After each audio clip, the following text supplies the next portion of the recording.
Why on earth is this woman still in Ireland? Let me introduce you to Bianca Fahy. Now, who is Bianca Fahy, I hear you say? Is that some wholesome Irish girl, possibly from the west of Ireland, who loves her family traditions, her home country, her people, and all to do with Ireland? Well, not exactly. It's this Bianca Fahy. Now, I used to know a chap called Fahy back in primary school. Actually, no, that was a chap we called Fatty. Oh, that's a different... Sorry, I was misremembering there. That's a totally different thing. Anyway, the name Fahy, the Fahy clan, hails from the west of Ireland, Galway, that type of region there. Now, Bianca Fahy, if that's her real name, and if there are any members of the Fahy clan out there, maybe you could enlighten us all in the comment section. Does your clan have any connections with darkest Africa, particularly Zimbabwe? Is there any branch of the Fahy clan, perhaps second cousin twice removed, that type of stuff, that for some reason ended up in Zimbabwe or hail from Zimbabwe? Because from Zimbabwe, this Bianca Fahy, if that is her real name, has come to us here in Ireland. And all I can say is, since she's arrived here, she has been something of a revelation in terms of crime and the sheer amount of it that she has managed to indulge in, with, to the present day, in excess of 170 criminal convictions to her name. All of this whilst she has never worked a day in the over 25 years that she's been living here.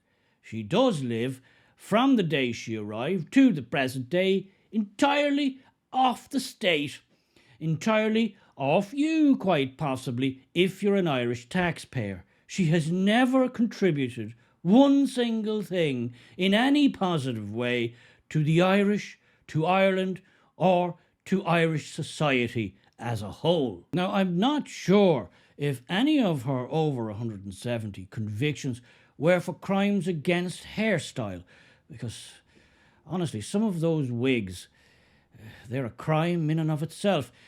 She must get her wigs from the Wurzel Gummidge wig shop.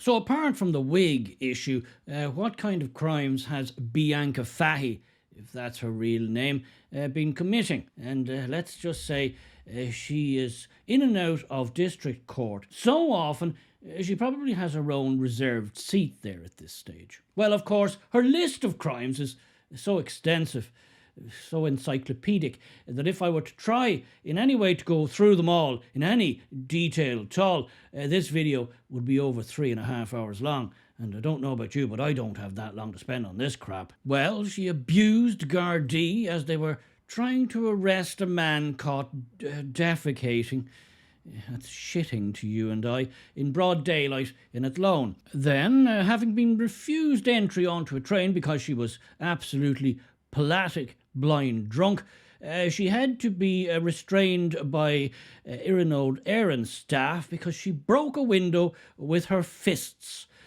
She once, whilst in custody, bit a member of An Garda Síochána, broke the skin, and due to reports, he was in fear of his life because of what they say is a medical condition that this woman has. One wonders what that medical condition is. Is she perhaps HIV positive or have AIDS? That was a very worrying few days for that Garda in question. Luckily, they remained healthy, but this is the type of person we're dealing with here.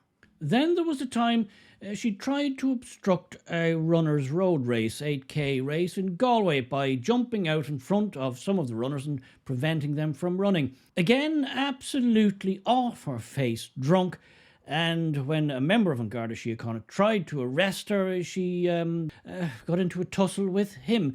Another member of An Garda Síochána off duty had to jump in, and between the two of them, they managed somehow to subdue her. Nice work there, Bianca. Or what about the time she assaulted one of her neighbours with the leg of a duck? with the leg of a duck. Is that a real head? It is a real headline. I got to look into this. A leg of duck became a dangerous weapon in the hands of a highly intoxicated woman who swung it at a neighbour's daughter, dislocating the teenager's nose. Sergeant Grace Hennessy gave evidence the girl noticed Fahy outside her home punching a kickboxing dummy, trying to knock it over. Fahy eventually managed to knock over the dummy and was in the process of trying to burn it when a young man came out of the house to try and stop her. Fahy assaulted him and then turned her attention to his sister, hitting her in the face with a leg of duck she happened to have in her hand at the time. The girl had to have her dislocated nose realigned in hospital. When Garther, MacDonald and McCarthy arrived, a group of neighbours had gathered. Fahy was running at them, roaring and shouting and trying to assault them. Both Gardaí were aware Fahy had tested positive for COVID a few days beforehand, and while she was wearing a face mask, they repeatedly asked her to keep her distance from members of the public. She pulled down her mask and coughed at both Gardaí. She shouted at them she had COVID and continued to lash out, refusing to keep her social distance. Garda McCarthy had no choice but to restrain her, and when he went to do so, she kicked his leg. It was bruised and tender for a few weeks afterwards, Sergeant Hennessy said. Fahy was arrested and later denied punching the 15-year-old girl. Well, indeed. As we all know now, she pleaded guilty to all charges minutes before she was due to go on trial in front of a jury of her peers, at great expense, no doubt, to the Irish taxpayer there. And after that and a number of other incidents with her neighbours, she had to be relocated to the other side of town, the other side of Galway. Again, of course, at a generous taxpayer's expense. If you're an Irish taxpayer, you're paying for it.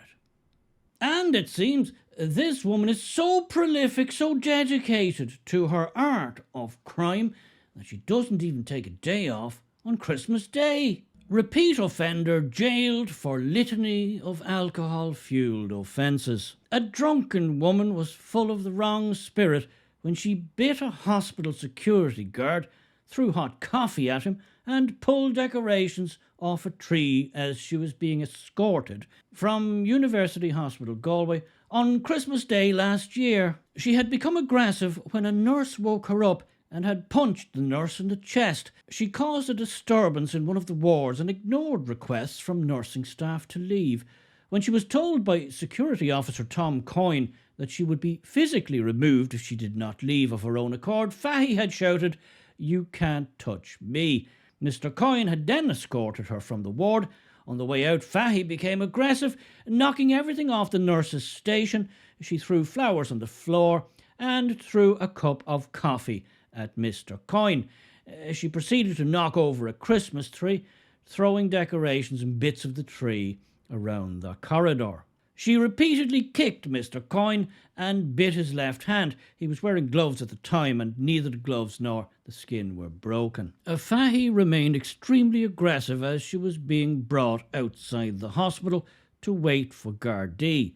She continued to kick the security guard in the legs and again bit his gloved hand. Now, I could go on and on and on and on.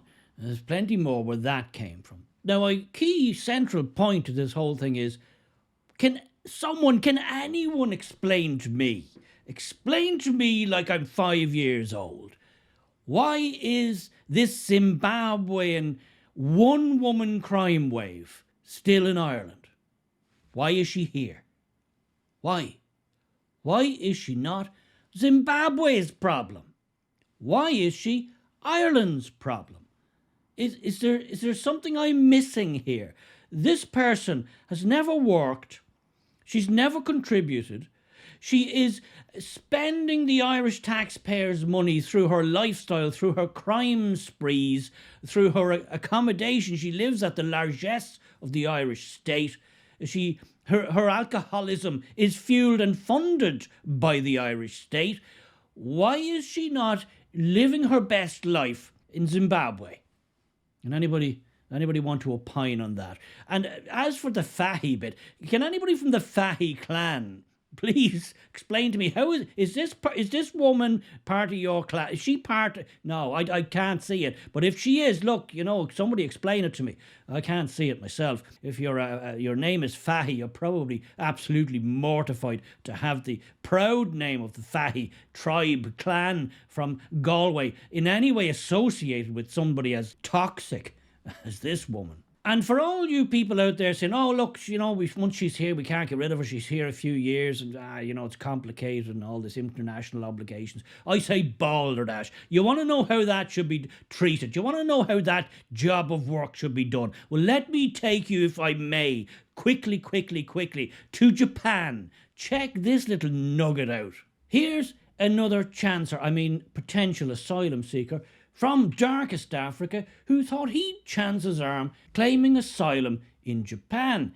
But on arriving at the airport, he started to act the mick, strip off, almost buck naked, and abuse pretty much everybody around him. Security staff, airport staff, police, didn't matter, he wasn't all that fussy. Japan kill me!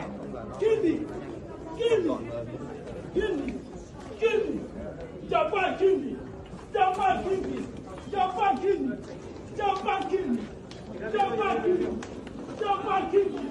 So, how do you think that little performance went for that rather animated African gentleman? Do you think the Japanese authorities treated him with kid gloves, gave him a PPS number, told him which post office to sign on for his free money, and gave him a free house?